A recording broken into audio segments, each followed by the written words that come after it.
Hey, good afternoon, everybody. Neal Mundy, Paramount Investigations, coming at you today with another segment of Tale from the Driver's Seat, video edition. And I wanted to touch base on a topic, confidentiality information and personal information, private information that would you provide it normally to your client or not? And I just got done doing surveillance and a service of process, and I was sitting there in my car flipping through social media, and I thought to myself, when I saw that segment that another private investigator had touched base on, I'm like, you know what, that's a very good, valid point. That would make a good video, and I think I can go a little bit more in depth on it. And basically, when it comes down to it is, if you're a private investigator and you're conducting any form of a comprehensive background, an address verification, a skip, whatever you're doing, be very cautious if you're releasing that information to the client. You could potentially be violating the HIPAA Act, and you don't want to disclose any personal information that could come back, and you can be held responsible and liable, right, for doing that.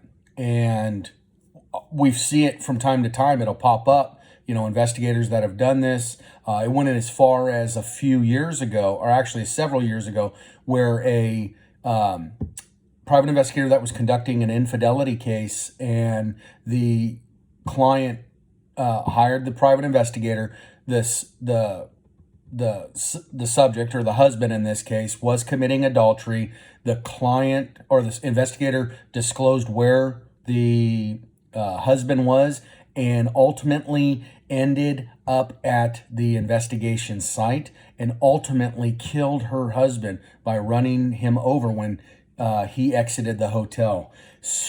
Stupid on that investigator's part. Now that investigator, I'm sure, was held to liability charges, potentially even a form of involuntary manslaughter. The legal system and the defense side or the prosecution side is going to find reasonable means to go after that private investigator and show his negligence. So what it comes down to is, do you want to provide that information? Me personally, no. My clients that hire me on infidelity cases or workers' compensation, corporate insurance cases, any type of investigation that is going to involve private information of the defendant, the subject, the paramour, the injured, whoever it may be, if that client is not in a position from a law enforcement capacity, an attorney capacity, or a corporate business entity that needs that information to start the process of legal litigation, they're not getting it. Plain and simple. You are not going to get that information from me.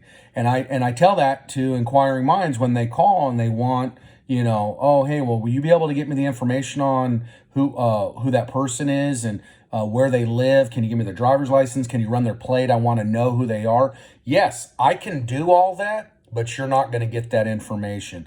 I'll act as a liaison, if you will, and that's what the other investigator touched on the video that I saw, is we should be acting as that liaison, right? We should be saying, listen, we'll drop a professional letter, we'll make a phone call, we'll do whatever we need to do to make contact with that individual that you're trying to reach. But at the end of the day, if they tell us to tell you, the client, hey, you know what, I want nothing to do with you, then we have to respect that. We cannot keep pushing the issue, even though our clients retained us to get in contact with that individual. We're not here to harass them. We're here to provide them that basic service. And when it comes to it, that basic service, we have to be sure that we're not violating the law, correct? So I thought it was a very good subject that other investigator touched on. I wanted to elaborate on it a little bit more. And I think that's something that everybody in this industry, if you're conducting any type of investigation, especially if you're offering skip trace services, you better be very careful on who you're releasing that information to, and that you're not violating the HIPAA Act, you're not breaking any laws, anything like that. Because at the end of the day, if you leak that information out, identity is stolen, personal information is at risk, and it's been jeopardized, you will be held responsible. And I guarantee you, the skip services that you're using, for example, like IRB or Davenport, any of those places, LexisNexis, I guarantee you they're going to shut you down, and they're gonna go after you legally for releasing information. So illegal, or releasing the information illegally, and not following their guidelines. So be careful, be smart about it, and don't get caught doing that. Right? Don't do it, period. But be very cautious on how you're doing it. I'm not saying go out and if you get caught, then you get caught. Just go ahead and continue to do it. That's not it. We're held to a high level of integrity and ethics, a code of ethics and professionalism in this industry. We don't want to jeopardize it. We only want to continue to build our business, our brand, and our industry. And we need to be professional about it. And part of that professionalism comes that confidentiality that you keep for yourself and protect for your client, and also the person that's being investigated. You're responsible for protecting them as well.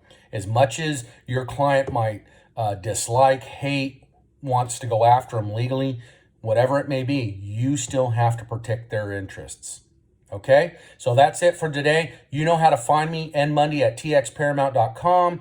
You can find me on all my social media platforms, Instagram, Twitter, Facebook. And for my professional account, go to LinkedIn, check me out there. And folks, we're coming into the holiday season. Work's going to get slow. I'm already starting to see signs of it here and there. Hey, if you need a private investigator down here in Texas, look me up. I'm here to help you, okay? So again, thanks for tuning in, and we'll catch you next time.